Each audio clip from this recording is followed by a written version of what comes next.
Un pointeur en paramètre de fonction, c'est ce que l'on appelle un passage par référence. C'est-à-dire que l'on ne passe pas la valeur de quelque chose, mais on passe l'adresse mémoire de quelque chose, et de ce fait, la fonction peut écrire à l'adresse mémoire qui lui est communiquée.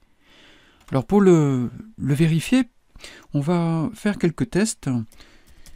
Je vais créer des fonctions, donc modif int, on va travailler juste avec des int pour faire très simple au départ.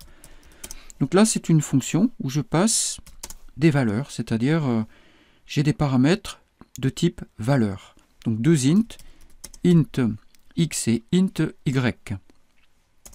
Dans cette fonction, je tente une modification, j'écris x plus égale 5 par exemple, et pareil pour y plus égale 5.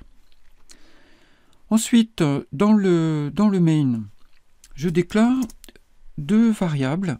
Donc pareil, je vais les appeler également x, je les mets à 0, égale 0, y égale 0. Je les passe à la fonction modif int 1.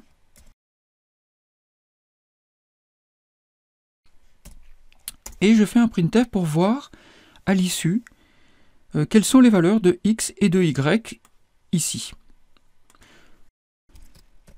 Alors là, on est dans le cadre d'un passage, ce qu'on appelle un passage par valeur.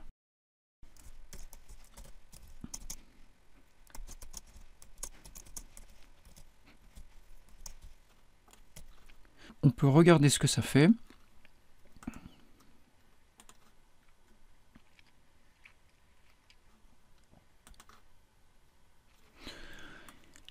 X vaut toujours 0, Y vaut toujours 0. Pourquoi? C'est très simple, c'est que au moment de l'appel ici, la valeur de X ici est communiquée au paramètre int X ici. Ce ne sont pas les mêmes. Le int X qui est en paramètre de fonction n'est pas celui-là. Donc celui-ci, c'est une copie. Il reçoit la valeur de celui-ci. C'est tout.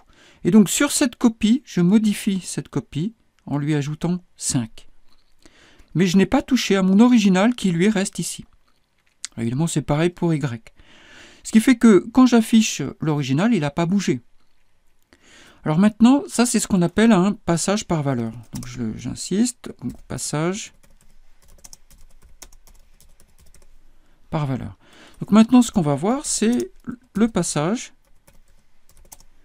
par référence. Alors je vais reprendre cette fonction, je vais la modifier.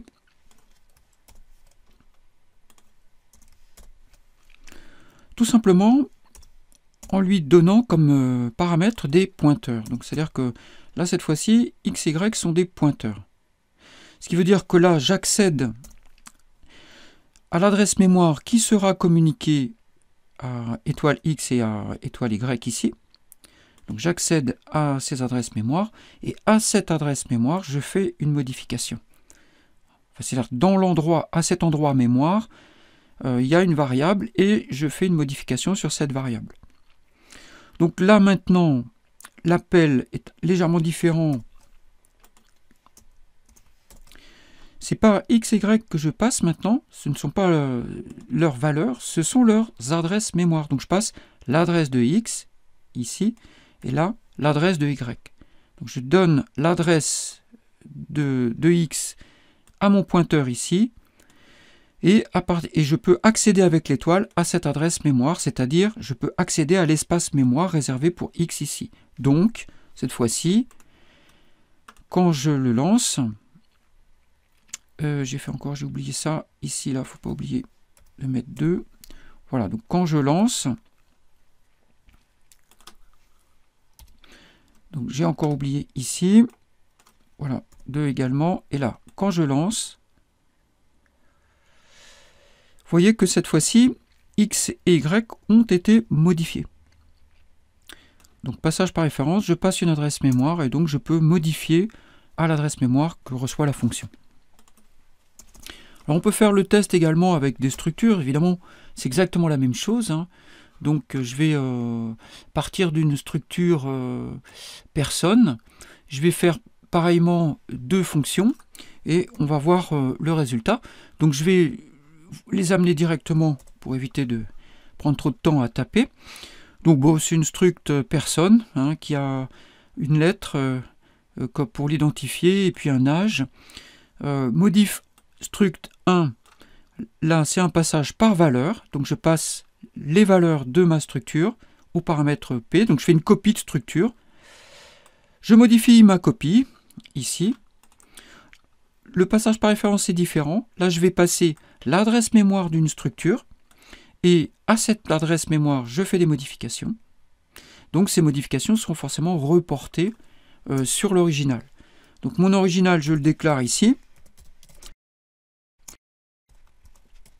Et je vais appeler, premièrement, modif struct 1 P.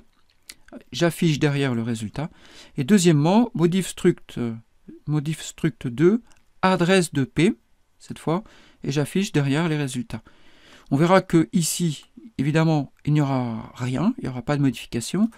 Et ici, par contre, évidemment, il y aura modification. Donc, je lance pour voir.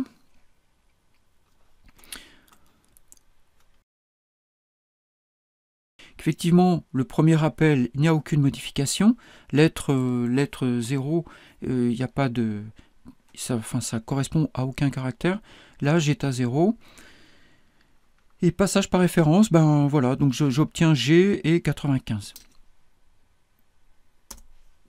Alors en conclusion, ce qu'on peut dire ici, c'est que le principe est le même pour tous les types valeurs, ce qu'on appelle les types valeurs.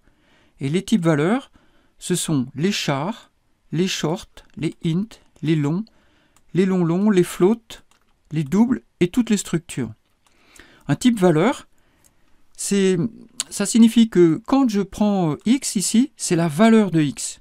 C'est pas l'adresse mémoire de x qui m'est donnée, c'est sa valeur. C'est pour ça qu'on appelle ça des types valeurs. Là, quand je prends p, j'ai les valeurs de p. J'ai tout l'ensemble des valeurs de p. Donc 0, 0 ici. Hein.